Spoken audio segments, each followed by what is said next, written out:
चिट्ठी हम लोगों ने 14 तारीख को अध्यक्ष जी के पास जमा किया था।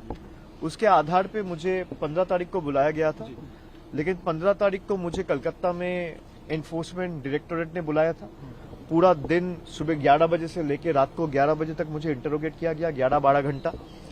मैं जब घर लौटा उसके बाद मेल चेक करके मुझे पता चला कि अध्यक्ष जी का सूचना आया है उनसे मिलने के लिए 4 बजे। उस दिन तो मिल नहीं पाया, लेकिन मैं स्पीकर ऑफिस को कम्युनिकेट किया कि हम लोग जल्द से जल्द उनसे मिलना चाह रहे हैं। उसी के आधार पर 2 दिन पहले हमारे पास एक कम्युनिकेशन पहुंची और आज 5 बजे का समय दिया गया था। उसी टाइम पे मेरे साथ मैं यहाँ पे सौगतदा है, कल्याण बनर्जी है, महुआ मोइत्रो है, डेरेक ओब्रायन है। हम 4-5 लोग, डेरेक ओब्रायन राज्यसभा मेंबर है, वो पार्लियामेंट में थे, लेकिन हम 4 लोकसभा के मेंबर्स स्पीकर साहब से मिलने गए। और आज हमारे बैठक के पहले महुआ मोइत्रो आके पार्टी के तरफ से, मैं ये आपको दिखाना चाहता हूं, आप लोगों ने पिछले 5-7 दिन का जो डेवलपमेंट है वो सब लोगों ने देखा है। तृणमूल कांग्रेस के 20 एमपीज आज से 3-4 दिन पहले स्पीकर साहब से मुलाकात किया है और उन्होंने अपने आपका एक सेपरेट ग्रुप फॉर्म करने का क्लेम किया है। 20 एमपीज का जो मैं मीडिया में देखा हूं या न्यूज पब्लिकेशंस में पढ़ा हूं, उसके हिसाब से 20 लोग जाके मिलके उनके पास ये दावा रखा है कि हमको अलग ग्रुप के हिसाब से ट्रीट किया जाए। फिर मिलने के 2-3 घंटा बाद हमें कहीं से पता चलता है कि उनमें से कई लोग, 2-4 एमपीज ये क्लेम किया है कि वो एक अलग पॉलिटिकल पार्टी ज्वाइन किया है, जिस पॉलिटिकल पार्टी का नाम है national citizens party of India, जिसके बारे में किसी को पता नहीं था। ना आप कभी सुने हैं, ना वो खुद कभी सुना है, ना मैं कभी सुना हूं। हम में जितने लोग आज यहां पे मौजूद है, किसी को उस पार्टी के बारे में कुछ पता ही नहीं है। और उन्होंने ये क्लेम किया कि हम उस पार्टी के साथ मर्ज हो गए। 4-5 सांसद, मैं जितना उनका बात सुना हूं, उसके हिसाब से हम संविधान के 10th शेड्यूल में जो प्रावधान है, मैं उसी प्रावधान के हिसाब से आज अध्यक्ष जी से मिलने आया था। और वहां पे साफ साफ लिखा हुआ है, जो डिस्क्वालिफिकेशन या ग्राउंड ऑफ डिफेक्शन है, कि आप अगर यहां पे 10th शेड्यूल में 2A में आप अगर देखेंगे, साफ लिखा हुआ है कि मैं वॉलंटरीली अगर पार्टी का मेंबरशिप छोड़ता हूं तो that is one of the grounds for my disqualification from the house. अगर आप किसी और पॉलिटिकल पार्टी में शामिल हुए हो, इसका मतलब आप तृणमूल का मेंबरशिप छोड़े हो। भाई एक साथ तो आप नौकरी करता है पत्रकार का, एक साथ 2 हाउस पे तो नौकरी नहीं कर सकते, कहीं एक जगह करना पड़ेगा। तो अगर मान लीजिए आप एक सिंबल में चुन के आए हैं और फिर 2 साल बाद अचानक आप दावा कर रहे हैं कि मैं इस पॉलिटिकल पार्टी ज्वाइन कर रहा हूं, तो उसी वक्त आपका लोकसभा का सदस्यता पद चला जाना चाहिए। ये पहला ग्राउंड है। दूसरा जो उनका क्लेम है कि हम तो मर्ज किए हैं, 2/3 है, उसके जो प्रावधान है 10th शेड्यूल, यहां पे 4th नंबर जो पॉइंट है, disqualification on ground of defection not to apply in case of merger. यहां पे साफ लिखा हुआ है मर्जर तभी माना जाएगा जब 2/3 of the political party merges into another political party, not just the legislative party. इसका मतलब अगर दल, पार्टी, ममता बनर्जी पार्टी के जितने भी कमिटी मेंबर्स है उसका 2/3, including the national working committee, the state committee, the frontal committee, पूरा तृणमूल कांग्रेस का जितना भी पदाधिकारी है, उनका 2/3 अगर मर्ज करता है एक पॉलिटिकल पार्टी में, तो उसको मर्जर कहलाया जाता है। अगर 2/3 एमपीज चला जाता है तो that will again lead for their disqualification. Based on that, I as a leader of Lok Sabha of Trinamool Congress, I have submitted 20 different disqualification petitions. मैं एक आपको दिखाता हूं। ऐसे 20 disqualification petitions, मुझे नहीं लगता इंडिविजुअल डिस्क्वालिफिकेशन पिटिशंस पिछले कई साल में सदन में किसी ने फाइल किया है। कुछ कलेक्टिवली फाइल हुआ है। 20 सांसद के खिलाफ डिस्क्वालिफिकेशन पिटिशंस आज अध्यक्ष जी के पास हम लोग जमा दिया है कि अगर आप सदस्यता पद छोड़ के कहीं और जाते हो, जो आप में से कई लोग मीडिया में बोला है, और ये मर्जर इनवैलिड है, both are enough to disqualify you from your membership in the house. और हमारे पक्ष से हम चारों ये मांग रखे हैं कि ही इज द एडजुडिकेटर, इसका एडजुडिकेशन सारे प्रावधान के हिसाब से जल्द सुप्रीम कोर्ट का भी एक आदेश है जहां पे 3 महीने के अंदर कोई भी मामला या फैसला लेने के लिए स्पीकर को बोला गया है कि 3 महीने के अंदर या 4 महीने के अंदर वो करना पड़ेगा। तो हम लोग ने सारा केस लॉज के जितने भी हमारे पास सुप्रीम कोर्ट के जजमेंट्स थे वो कल्याण दा भी लेके आए थे, और मैं भी अलग से 6-7 जजमेंट उनके सामने उनका टेबल में आज प्लेस किया हूं। जितने भी 10th शेड्यूल लेके जजमेंट है सब इनके खिलाफ है। जो ये सेपरेट ग्रुप वाली ये ग्रुप क्लेम कर रहा है कि हमारे सिटिंग अरेंजमेंट अलग हो, हमारे लिए चीजें अलग हो, हमको अलग ट्रीट किया जाए, हमारे में से किसी को लोकसभा लीडर चुना जाए, हमारे में से किसी को चीफ विप चुना जाए, हमारे में से किसी को डिप्टी लीडर चुना जाए, ये हो ही नहीं सकता। सबसे पहले आप डिस्क्वालीफाई होंगे। अगर इनमें थोड़ा भी इंटीग्रिटी है तो अपना पद छोड़ दे। पद छोड़ के लोकतांत्रिक तरीके से, भाई आपको तृणमूल से दिक्कत है, जो सांसद तृणमूल छोड़ के अभी एनसीपीआई में गया है वो तो यही कह रहा है कि हम पार्टी से खुश नहीं है। भाई तो अपना पद छोड़ दीजिए, कोई मना नहीं है, कोई रोक के नहीं रखा है। अगर आप सच्ची में पॉलिटिक्स में इंटीग्रिटी में विश्वास रखते हो, ऑनेस्टी में विश्वास रखते हो, तो कौन मना कर रहे हैं? आप छोड़ दीजिए, चुनाव होगा, आप बीजेपी का टिकट में, एनसीपीआई का टिकट में, कांग्रेस का टिकट में, तृणमूल का टिकट में या सीपीएम का टिकट में लड़ा जाएगा। सब पार्टी के उम्मीदवार लड़ेंगे, जनता फैसला लेगा कौन जीतेगा कौन हारेगा। आप वैकेट कर दीजिए अपना सीट।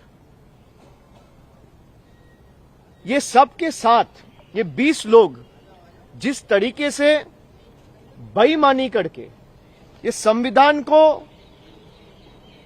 एकदम डिसोबे करके, डिसरेस्पेक्ट करके, 10th शेड्यूल का धजिया उड़ा के, जिस तरीके से लोगों के मैंडेट के साथ खिलवाड़ करके उन्होंने अपना जमीर, अपना सम्मान और अपना ईमान बेचा है, बंगाल के जनता इनको कभी माफ नहीं करेंगे। इनके पास कई लोगों को अभी सेंट्रल सिक्योरिटी मिला है। जरा बोलिए, आप सेंट्रल सिक्योरिटी लेके अपने लोकसभा क्षेत्र में जाइए, कोई आदमी नहीं मिलेगा जो इनके साथ खड़े हैं। किसी को ईडी से बचना है, किसी को सीबीआई से बचना है, किसी को पैसा मिल रहा है, किसी को धमकाया जा रहा है। और जब मैं कह रहा हूं पैसा मिल रहा है, धमकाया जा रहा है, आई हैव कॉन्क्रीट प्रूफ। नहीं तो कोई भी सांसद अगर मेरा बात को उनको ऑफेंसिव लगे, they should file a case against me, I will prove it before the court of law what I have. किसी को डरा के, धमका के, खरीद के, करोड़ों रुपया का लालच दिखा के जनता ने जिन अपेक्षाओं के साथ जिसको चुना था, राजनीति में हार जीत होती रहती है, लेकिन मैं लड़ने के लिए तैयार नहीं हूं।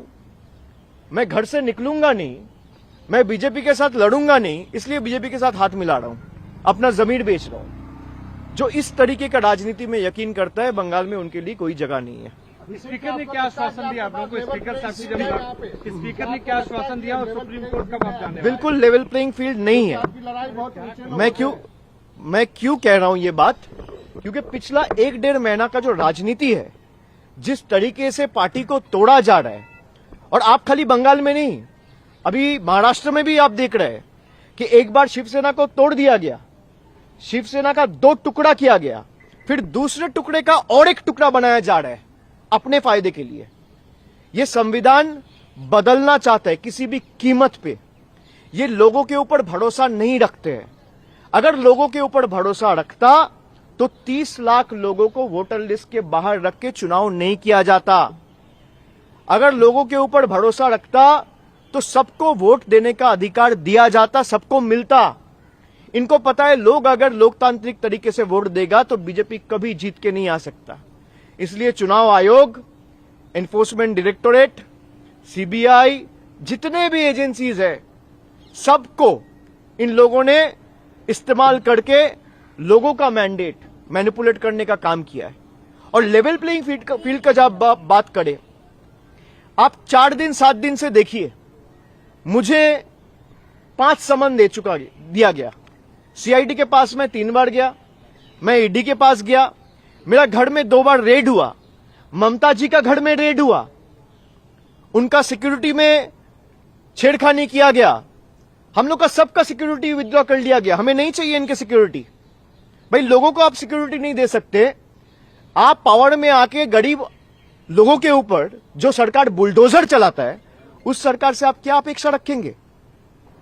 लेकिन हमने अपना केस स्पीकर साहब के सामने रखा है और अध्यक्ष जी को हमने ये अनुरोध किया है कि जल्द से जल्द इस पे आप कार्रवाई करें, दोनों पक्ष को सुने, क्योंकि आप अगर संविधान के हिसाब से जाएंगे या सुप्रीम कोर्ट के जो जजमेंट है वो साफ इनके खिलाफ जाता है।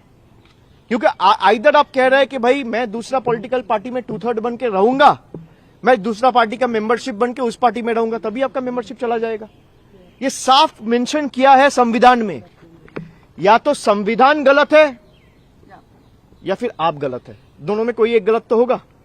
मैं आपको सीधा दिखा दे रहा हूं 10th शेड्यूल, अगर आप कोई देखेंगे 10th शेड्यूल में पॉइंट नंबर 2AB और मर्जर में पॉइंट नंबर 4, ये दोनों अगर आप पढ़ेंगे तो दोनों इनके खिलाफ जाता है और दोनों हमारे पक्ष में है।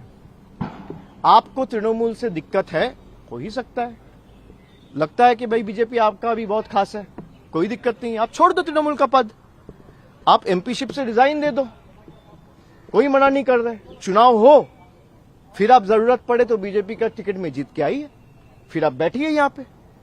Will you go to court, Abhishek ji? Will you go to court?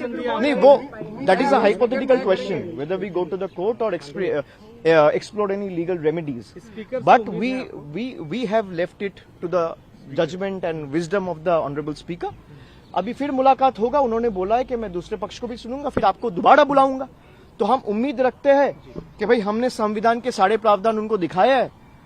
Lok Sabha का अध्यक्ष, मैं अपेक्षा रखता हूं कि संविधान के हिसाब से काम करेगा और संविधान का गला नहीं घोटेगा, मैं इतना ही उम्मीद रख सकता हूं। पार्शियलिटी पे पहले भी आप लोग सवाल उठा चुके हैं लोकसभा स्पीकर के, तो आपको लगता है कि वो नॉन पार्टीजन एक्ट करेंगे? देखिए, मैं तो अपना पक्ष रख सकता हूं उनके आगे, मैं अपना पक्ष रखा। मैंने ये डिस्क्वालिफिकेशन पिटीशन जो आपको दिखाया, ऐसे 20 पिटीशन उनको जमा दिया, ऐसे 20 पिटीशन उनको जमा दिया है, और इसमें सारे हमारे प्रेयर्स और इसमें सारे जजमेंट्स कोट करके एक एक पिटीशन 20-21 पेज का है। मीडिया रिपोर्ट से जो हमें पता चले वो सब अटैच करके हमने ये पिटीशन जमा दिया है। हम अपेक्षा रखता है कि संविधान के हिसाब से स्पीकर को चलना पड़ेगा। मैंने जैसे बोला, 500-600 पन्ने दिए आपने। Lok Sabha speaker is the custodian of the house.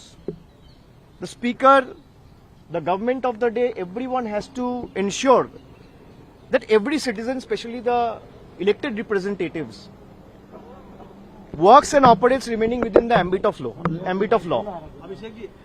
संविधान में जो प्रावधान है उसे हिसाब से आपको चलना पड़ेगा। अब बाकी लोग देखेंगे। अभिषेक जी, जो ये 20 MPs हैं, ये कह रहे हैं हम TMC हैं। जी, and I have signed the petition myself. As a leader of Trinamool in Lok Sabha, I have signed and moved those disqualification petitions and submitted before the Honorable Speaker today itself. वो 20 petition अलग से जमा दे चुका हूँ मैं। बांग्ला